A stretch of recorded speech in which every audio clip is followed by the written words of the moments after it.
की हैं? काल्पनिक संख्याएं। काल्पनिक संख्याएं क्या होती हैं? आज अध्यापिका जी ने हमें काल्पनिक संख्याओं के बारे में पढ़ाया। हम सम्मिश्र संख्याओं की सहायता से काल्पनिक संख्याओं को समझ सकते हैं। और सम्मिश्र संख्याएं क्या होती हैं?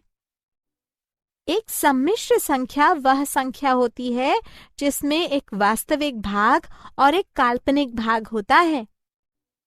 क्या तुम सम्मिश्र संख्याओं के बारे में जानना चाहती हो? हाँ हाँ, कृपया मुझे बताओ। ठीक है, आओ मैं तुम्हें विस्तार से बताऊं।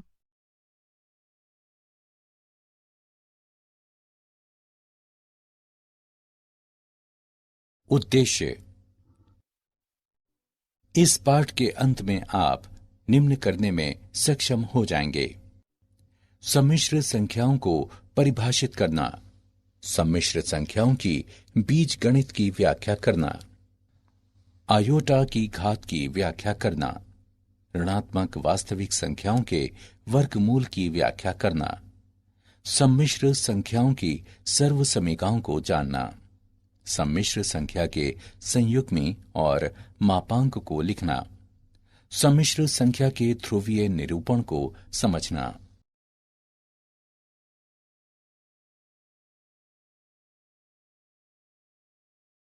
सम्मिश्र संख्याएं। कोई सम्मिश्र संख्या निम्न का एक संयोजन होती है: एक वास्तविक संख्या और एक काल्पनिक संख्या। वास्तविक संख्याएं संख्याएं ही होती हैं, जैसे 1, 12.38 घटा 0.54, 3/4, 2 का वर्गमूल। काल्पनिक संख्याएं विशिष्ट होती हैं क्योंकि जब उन्हें वर्ग किया जाता है तो उनसे एक ऋणात्मक परिणाम प्राप्त होता है। एकांक काल्पनिक संख्या 1 है, अर्थात आयोटा जो ऋण 1 का वर्गमूल होती है। a जमा b आयोटा एक सम्मिश्र संख्या है, वास्तविक संख्या और काल्पनिक संख्या का संयोजन। उदाहरण: 1 जमा आयोटा 39 जमा 3 आयोटा, ऋण 2 जमा पाई आयोटा 2 का वर्गमूल जमा आयोटा बटे 2।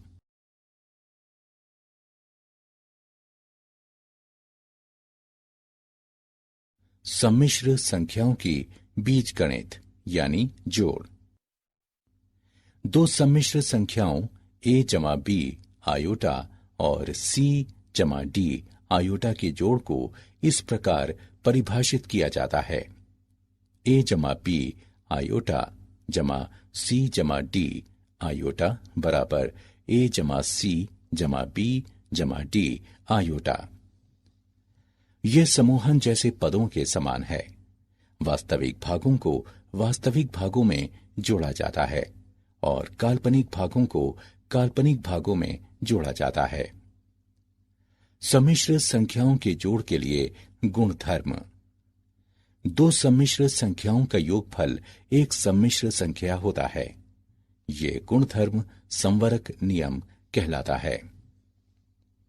सम्मिश्र जोड़ क्रम विनिमय है। किन्हीं भी दो सम्मिश्र संख्याओं Z1 और Z2 के लिए Z1 जमा Z2 बराबर Z2 जमा Z1। सम्मिश्र जोड़ सहचर्य है। किन्हीं भी तीन सम्मिश्र संख्याओं Z1, Z2, Z3 के लिए Z1 जमा Z2 जमा Z3 बराबर Z1 जमा Z2 जमा Z3। सम्मिश्र संख्याओं के लिए प्रतिलोम। सम्मिश्र संख्याओं के समुच्चय के प्रत्येक तत्व Z बराबर x जमा आयोटा y का एक प्रतिलोम तत्व घटा Z बराबर घटा x घटा आयोटा y होता है।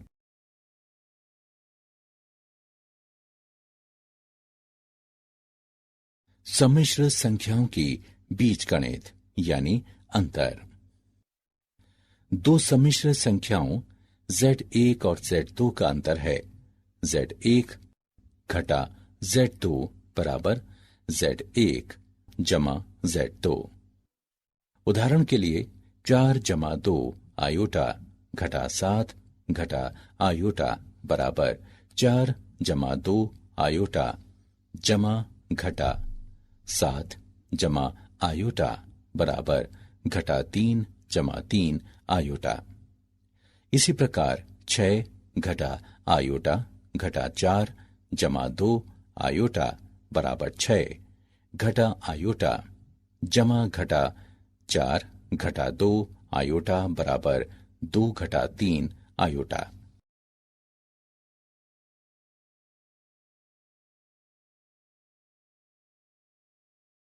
सम्मिश्र संख्याओं की बीजगणित। गुणन। दो सम्मिश्र संख्याओं Z1 और Z2 का गुणन है AC घटा BD जमा AD जमा BC आयोटा। दो सम्मिश्र संख्याओं का गुणन एक सम्मिश्र संख्या होता है।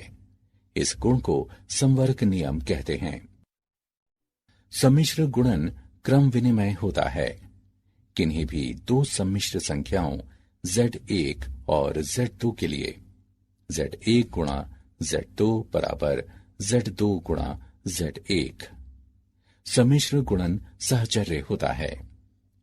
किन्हीं भी तीन सम्मिश्र संख्याओं Z1, Z2, Z3 के लिए Z1 गुणा Z2 गुणा Z3 बराबर Z1 गुणा Z2 गुणा Z3।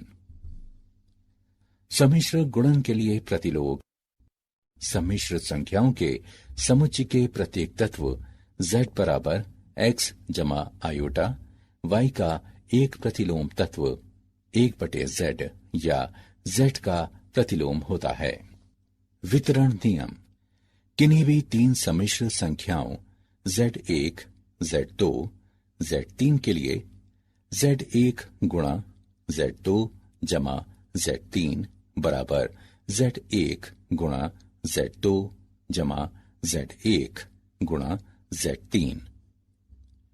Z1 जमा Z2 गुणा Z3 बराबर Z1 गुणा Z3 जमा Z2 गुणा Z3।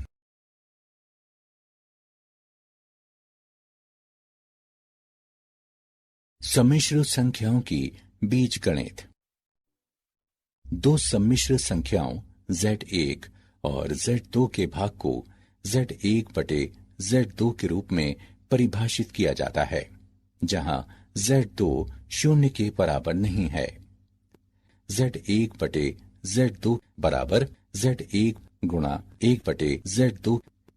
मान लें कि हम सम्मिश्र संख्या 4 जमा 7 आयोटा बटे 1 घटा 3 आयोटा को भाग करना चाहते हैं, तो 4 जमा 7 आयोटा बटे 1 घटा 3 आयोटा। हम इस भिन्न का मान नहीं बदलेंगे। यदि हम अंश और हर दोनों को एक ही मान से गुणा करें, हम हर के संयुग्मी से गुणा करते हैं जो 1 जमा 3 आयोटा है और फिर उसे सरल करते हैं।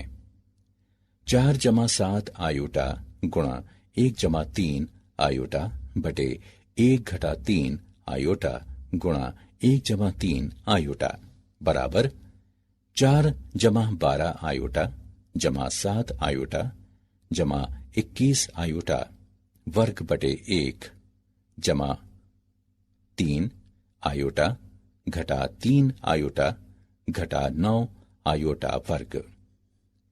इसे हल करने पर हम प्राप्त करते हैं घटा 1.7 जमा 1.9 आयोटा।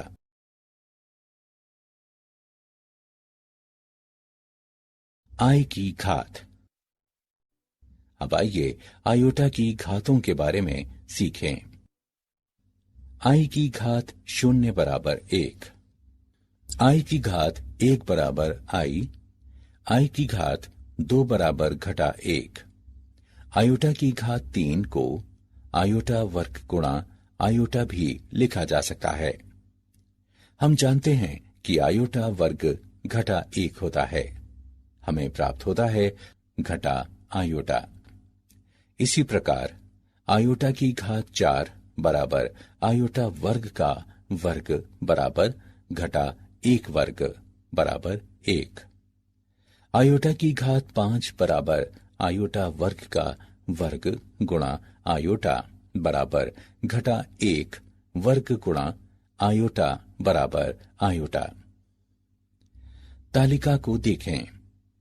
हम देख सकते हैं कि आयोटा की घात 4m बराबर 1, आयोटा की घात 4m जमा 1 बराबर आयोटा, आयोटा की घात 4m जमा 2 बराबर घटा 1, आयोटा की घात 4m जमा 3 बराबर घटा आयोटा, जहां m बराबर 0, 1, 2, 3 और इसी प्रकार आगे तक।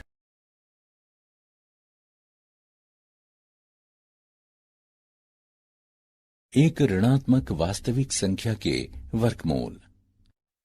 घटा 1 के वर्गमूल है आयोटा घटा आयोटा। इस प्रतीक का अर्थ आयोटा है। एक समीकरण x वर्ग जमा 1 बराबर 0 लें। हम देख सकते हैं कि इसके हल आयोटा और घटा आयोटा हैं। सामान्यतः एक धन वास्तविक संख्या a के लिए घटा a का वर्गमूल बराबर a का वर्गमूल गुणा घटा 1 का वर्गमूल बराबर a का वर्गमूल गुणा आयोटा।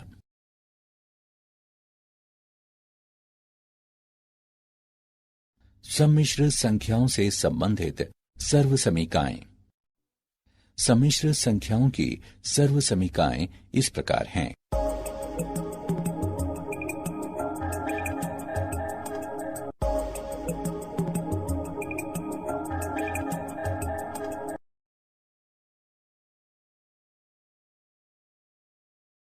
एक सम्मिश्र संख्या का मापांक और संयुग्मी। कोई सम्मिश्र संख्या z बराबर x जमा y आयोटा के रूप की एक संख्या होती है। इसका संयुग्मी z बार जिस रूप की एक संख्या होती है वो है z बार बराबर x घटा y आयोटा। एक सम्मिश्र संख्या का मापांक। एक सम्मिश्र संख्या इसके सम्मिश्र संयुग्मी से गुणनफल एक वास्तविक धन संख्या होता है, अर्थात z गुणा z बार बराबर x जमा आयोटा, y गुणा x घटा आयोटा y बराबर x वर्ग जमा y वर्ग, और इसे प्रायः लिखा जाता है z गुणा z बार बराबर z के मापांक का वर्ग बराबर x वर्ग जमा y वर्ग, जहां z का मापांक x वर्ग जमा y वर्ग का वर्गमूल है। सम्मिश्र संख्याओं z1 और z2 के लिए z1 और z2 के गुणनफल का मापांक बराबर z1 का मापांक गुणा z2 का मापांक। z1 बटे z2 का मापांक बराबर z1 का मापांक बटे का मापांक z2। दिया है कि z2 का मापांक 0 के बराबर नहीं है। z1 और z2 के गुणनफल का सम्मिश्र संयुग्मी बराबर z1 का सम्मिश्र संयुग्मी गुणा z2 का सम्मिश्र संयुग्मी। z1 जमा घटा z2 का सम्मिश्र संयुग्मी बराबर z1 का सम्मिश्र संयुग्मी जमा घटा z2 का सम्मिश्र संयुग्मी। z1 बटे z2 का सम्मिश्र संयुग्मी बराबर z1 का सम्मिश्र संयुग्मी बटे z2 का सम्मिश्र संयुग्मी। दिया है z2 जो कि 0 के बराबर नहीं है।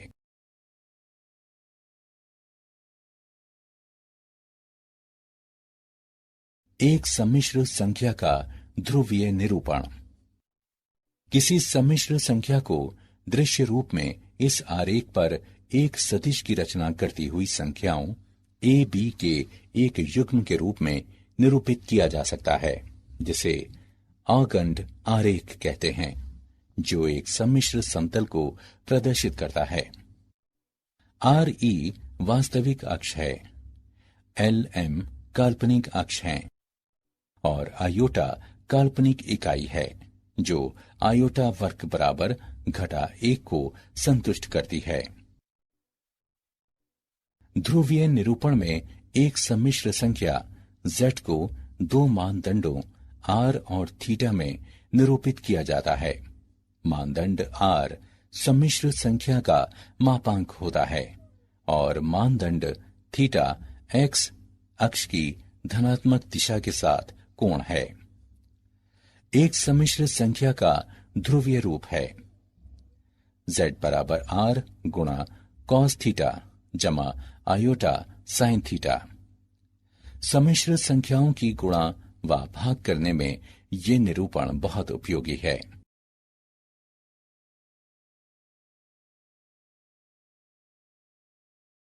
क्या आप जानते हैं, सम्मिश्र संख्याओं का उपयोग कई वैज्ञानिक क्षेत्रों में किया जाता है, जिनमें इंजीनियरिंग, विद्युत चुंबकत्व, क्वांटम, व्यावहारिक गणित और कियास सिद्धांत शामिल हैं। इतालवी गणितज्ञ जेरोलेमो कार्डेनो पहले ऐसे व्यक्ति हैं जिन्होंने सम्मिश्र संख्या का प्रयोग किया। 16वीं सदी में धन समीकरणों के हल ज्ञात करने के अपने प्रयासों में वो सम्मिश्र संख्याओं को कल्पित कहते थे।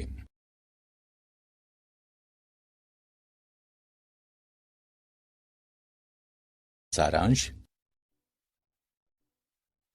आइए हमने जो कुछ सीखा है उसे संक्षेप में दोहराएं।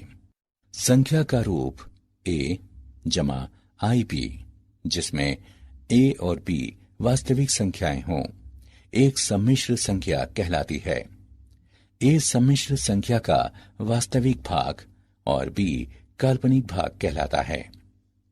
मान लें z एक बराबर a जमा आई बी और z2 बराबर c जमा आई बी, तब समीकरण निम्न होगा। किसी पूर्णांक k के लिए i की घात 4m बराबर 1, i की घात 4m जमा 1 बराबर i की घात 4m जमा 2 बराबर घटा 1, i की घात 4m जमा 3 बराबर घटा i। सम्मिश्र संख्या z बराबर a जमा आई बी के संयुग्मी को z से निरूपित करते हैं, जो इस प्रकार है। z बराबर a जमा आई बी। सम्मिश्र संख्या z बराबर x जमा आई वाई का ध्रुवीय रूप r गुणा कॉस थीटा जमा l साइन थीटा, जहां r बराबर है x वर्ग जमा y वर्ग के वर्गमूल के।